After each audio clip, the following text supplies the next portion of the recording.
The show goes on. This is the official show on the Fish on First podcast channel with me, Ely Sussman, the founder of Fish on First, providing complete coverage of your Miami Marlins. Sounds weird to say. It's never been an intro quite like that. First off, if you're enjoying the new haircut, much shorter on the sides, or just in general, our new YouTube product that we're putting together, cross-posting all of the podcast episodes on that channel, please leave a like, subscribe to this channel as well. And we put almost all of our audio offerings here on YouTube, in addition to, of course, wherever you get your pods. Find us at Fish on First as well. And the new mothership of all of our content is fishonfirst.com. That's what I'm recording this late night emergency pod to discuss. That this is the end of my time with Fish Stripes for the first time in about 7 years, having no connection to the site. After about 5 years as the man in charge, we have split up with SB Nation to go out on our own, to do our own thing, and cover the Marlins our own way with full editorial control on Fish on First. Just wanted to talk a few minutes, just reflecting on this transition, why it's happening now, why I felt it was so crucial to happen now, and why I'm so enthusiastic about the next steps and what things look like moving forward here. As I mentioned, 7 years with Fish Stripes. I think I started contributing in the middle of the 2016 season, and I was on top of things ever since the very early portion of 2018. Simply put, we reached a point where I felt my staff had outgrown the entire SB Nation model for what they were trying to do. And I mean, part of that is just SB Nation itself and their parent company, Vox Media, kind of losing the pulse on what they were intended to do in the first place, was setting up this entire blog network. Fish Stripes has been around for over 18 years. And despite my choice for a podcast title here, it's not technically dead. The site is still there. You can go to fishstripes.com right now, and it will look similar to the way that it has looked in recent years since the most recent redesign, since similar to how it's looked throughout much of this season in terms of its layout. Except I don't know if there's going to be any new material going up there anytime soon, or not necessarily at all. They are in transition after splitting up with me as the one that was managing editor of that site. So it was an affiliated deal with SB Nation, as I think you guys are all aware. And I should start off by showing my appreciation for the company for giving me that opportunity in the first place, and especially in 2018 when I took control managing the site and was able to build out the thing in my own image. And as the years have gone on, it turns out that my vision for our Marlins coverage is a lot different than what the blog network wanted. They started off Fish Stripes in 2005, well before I discovered it, as a conventional fan blog. We've reached a point where if you follow our stuff, I've branched out in quite a few different directions, including on the podcast side, including on the video streaming side, and much more, the credentialed coverage side, bringing a much different perspective. It's clear that our objectives aren't really in line with theirs. This has been building up for a while. I'm a little surprised that I've lasted this long with Fish Stripes, just because it was clear that they didn't really care about what we thought Marlins fans deserved. We thought Marlins fans deserved an entire outlet really dedicated to breaking down everything about the team, analyzing what's going on with the current team, as well as putting together opinions and strong columns about the current team, about the historical perspective of where the Marlins have been and how we can see that evidence in what's currently happening. Having the entire aspect of original reporting that was missing for so long, and thanks to the cooperation of the team and its communications staff, we were able to put that together. Wanted to keep that going. And of course, on social media, how little of a presence Fish Stripes had on social when I took over versus where we are now on not just Twitter, but on Instagram in YouTube, Twitch, TikTok. Like, this is stuff that is, for most fan bases, they can take it for granted. They have several options to go to. But for the Marlins fan base, they were sorely undercovered for so many years. I meticulously found the right people that wanted to change that, that sensed an opportunity to do new original reporting and to have so much fun doing it. The How close knit we are as a team, the fact that this has now spun relatively suddenly. I'll get to that in a moment. And yet I have the buy-in from so many of the people that were just with me at Fish Stripes a few days ago and now moving forward with Fish on First. We were putting so much time and energy into covering this team and dealing with a parent company that didn't necessarily want to invest in those all that time that we're putting into. In fact, uh, limiting, reducing their investment in the Fish Stripe staff through the years compared to where we were in 2018, 2019. Along the way, forcing me to at times downsize the staff before building it back up again. And uh, personally, just investing a lot more time in this than I ever felt that I would be motivated to do so.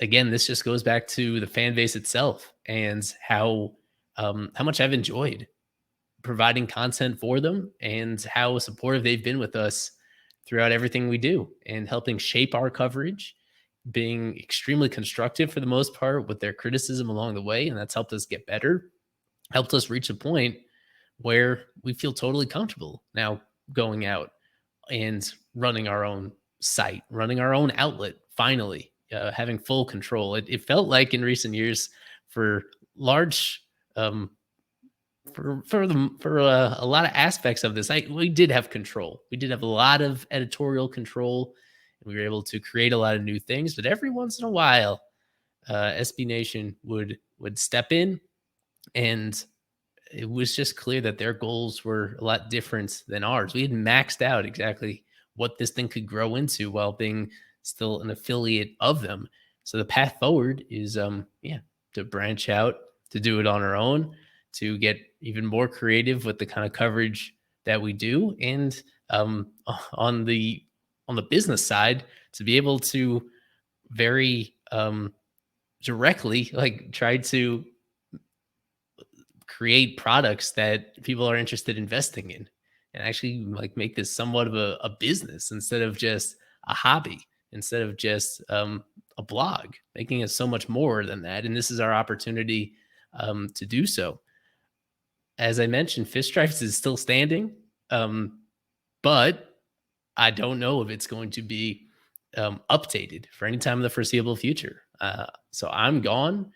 And we've seen with this company in just the past year, trimming out a lot of their blogs. They used to boast, was it 300? It was either somewhere over 300 unique blogs, most of them covering particular teams. And when I just checked this morning for the first time in a while, it was down to 250. They had cut so many of their hockey blogs and soccer blogs recently. Could baseball be next? Every indication that I've got is probably. A lot of the baseball sites were probably on the way out just because of how little interaction there was with us and the higher ups. The only interactions really being bad news, complaining about something I'm doing, or informing us that they're going to reduce the budget that was set aside for me to fill out the staff. And at times through the years, even just being very very nonchalant by mentioning, hey, if you want to go, you can go. Like, this was a little surprising because I thought they would have pushed me out even earlier than this, just because they're not investing in I've totally lost the thread as to what exactly the objective is for the entire Vox Media company in recent years, really ever since coming out of COVID.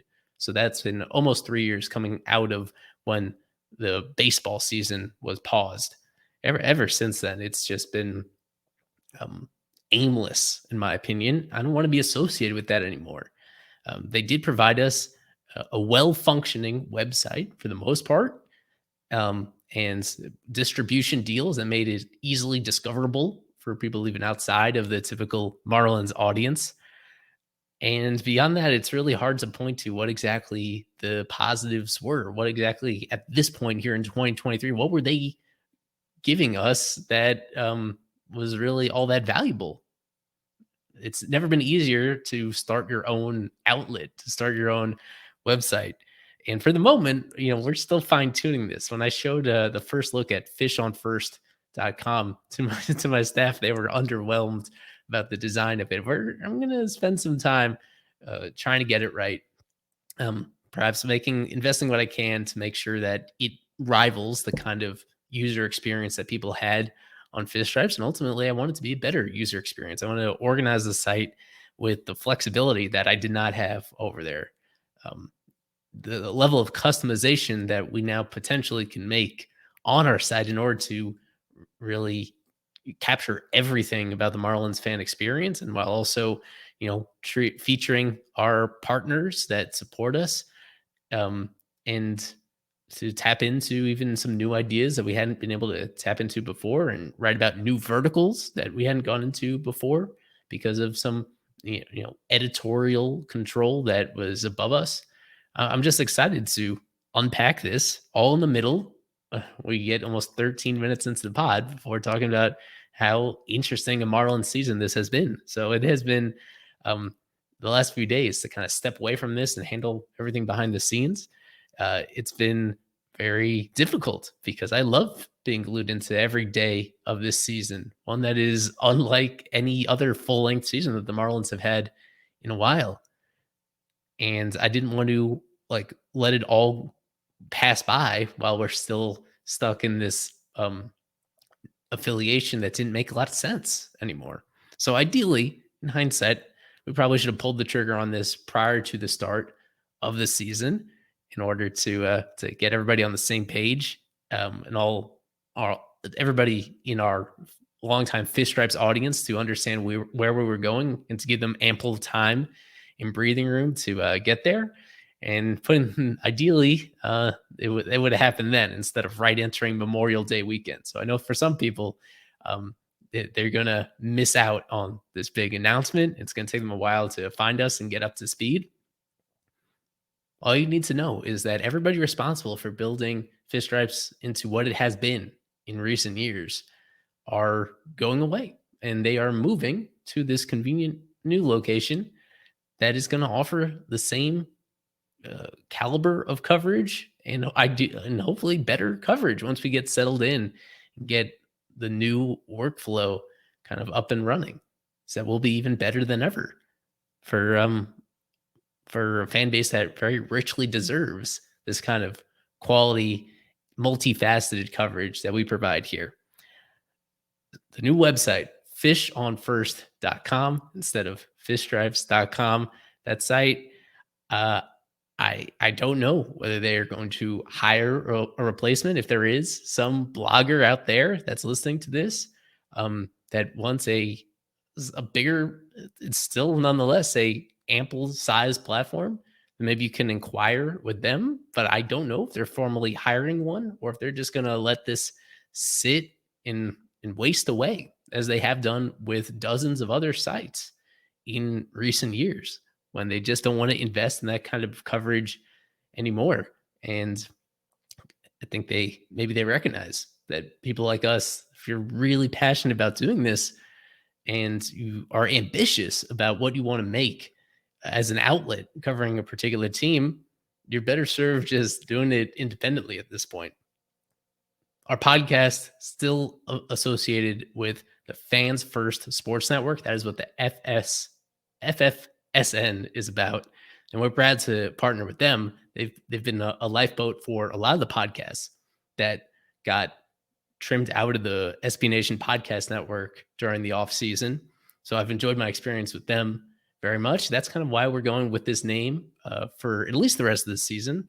Perhaps we choose a new identity once we get time to breathe over the off season. But for now, I think it will suffice. It's similar enough so that I think hopefully people can understand that we are the people that were with Fish Stripes now and Fish on First. And it has been awfully confusing the last couple of months to direct people to the new podcast feed that has a different name, even though similar, a different name than the rest of the outlet had. And I think this is now going to make that a whole lot easier, won't it? Now that the logo and the name are all the same, that we're unified on this and all together. Um, so I think that's about it, right? So I hope that yeah, I enjoyed my time overall with Fish Stripes and with SB Nation. And but it's time to do something, take a leap, do something independently. We see just so much more upside now being with Fish on First. And the most important people, the most important people are the fans. And then right behind them in that second group is my staff that was with me with Fish Stripes, and the fact that so many of them want to hop over with us in the middle of the season and make this happen. That's everything. Is having that passion and dedication and the manpower to put it together. So we appreciate everybody that supports us in one way or another. We're still going to do the super subscriber thing here on YouTube if you're watching on YouTube, as well as still on Twitter. And we'll find a way to set it up directly on the website. Finally, having e-commerce directly on the website, that is going to be immensely helpful. Certainly was not a possibility when we were still affiliated with SB Nation. So we're going to a little bit more directly ask for your support to get us off the ground, to keep things running. So you can do that as a super subscriber. You can do it by, I think we'll set up a page on the site for people to make donations as well. Yeah, all that is immensely appreciated. And we'll continue to partner with even more businesses to sponsor certain segments, shows, and other recurring content on our site so that we can get them involved, get them to to make it a win-win, to just do common sense things as part of SB Nation. It's just there was all these common sense things that we either couldn't do, or when I tried to do it, I would get in trouble, and it just wasn't as fun as I thought it should be. And I felt like we were just being held back a little bit. So now there's no excuses. Now we can mold this thing exactly the way we want to. And as we've always done, it doesn't matter whether the team wins or loses. I think we can find a way to make it a valuable experience for Marlins fans with our honesty and with our independence. It's not like SB Nation was really in the way of us being critical of the team before, but they certainly are now. We're going to conduct ourselves respectfully, and we're going to be very thorough, but we're also just going to be very honest about where the franchise is and where it's going, the people behind it, the people who used to be behind it and have been part of its history. It's just going to be that very wide variety of analysis, interviews, columns, and across all sorts of media, just to entertain people just as much as all those things, the entertainment that we can create. Um, um, that's going to be part of it too. So, and we hope to do something that is kind of almost unprecedented for a Marlins fan base. We want to be even bigger and better than ever. And so I'll keep you guys updated about when we try some new things, when we look to expand even further than what we're currently at. And we still have over 4 months of this regular season still to go. And so I am just immensely excited for what we're going to look like at the end of the year compared to where we are right now. And you guys are the reason why it's so easy for us to make this transition, even at this very peculiar time of year. You've shown that you appreciate what it is that we do, specifically the people behind Fish Stripes did. And you're going to continue to find all that stuff on Fish on First. My appreciation to SB Nation for that opportunity originally. There was a lot of stuff we did at Fish Stripes that I'm extremely proud of. And I'm going to do my best to preserve what I can from those times through the years and do the same thing for my staff. There's a lot of that we're proud of from that time. That being said, we think the future is even brighter moving forward. So Ely Sussman, the official show, for the first time doing this show as a non Fish Stripes person. It's feels a little bit weird, and but it's going to feel a lot more natural over time. So stick around. We'll have another new episode of this show on the other side of Memorial Day weekend, and we're going to go back to our normal coverage. It's been a light week during this behind the scenes transition. We're back up to full speed once we get our feet underneath us after the long holiday weekend. Enjoy your own weekend. Any questions that you guys have, you can find me, says it right there, at Real Eli. And now I'll be running the Fish on First Twitter account. You want to move over from Fish Stripes to Fish on First. That's going to be a headache. People changing from that one. I don't want to be too hyperbolic, but we had a pretty incredible Twitter presence going at Fish Stripes. And now we're going to transition everybody to the Fish on First account. So don't wait. Don't forget. And don't keep it to yourself. Be sure to share. Let everybody know that all the coverage they're used to getting from Fish Stripes is now going to be on Fish on First. The future, I feel our future is extremely bright. And again, my appreciation to everybody that has enjoyed our stuff through the years at the old place. And I can't wait to make a new place that you can be extremely proud of. I've been Ely Sussman. Go Fish.